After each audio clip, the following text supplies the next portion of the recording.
It is season number 62 for the BC Lions, and a guy who has been to most of them, not all, not really, is my colleague Mike Beamish of the Vancouver Sun. Mike, first sessions, I guess, with Jeff Tedford. What are some of the things that stand out for you?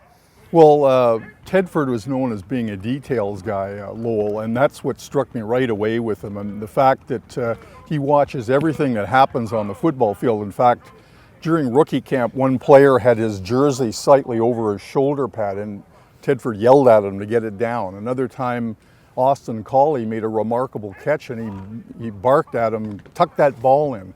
So that's the one thing about Jeff Tedford that strikes me. He's very detail-oriented. In fact, after practice the other day, he was instructing his players how to exit the field. He didn't want them loping off or walking off. He wanted them running off.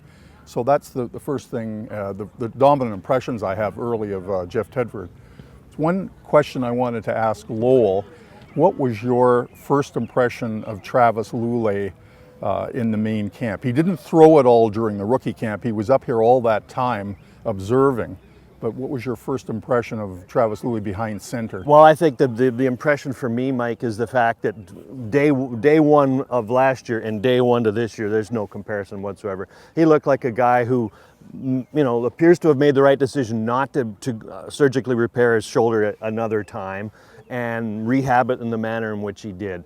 Lulay looks like he's here to stay, to lead this team.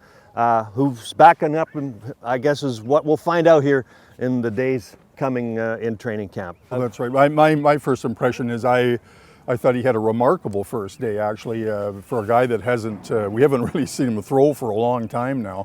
And I thought he, early on, I'm talking about one day of training camp, he still looks like the #1 quarterback to me.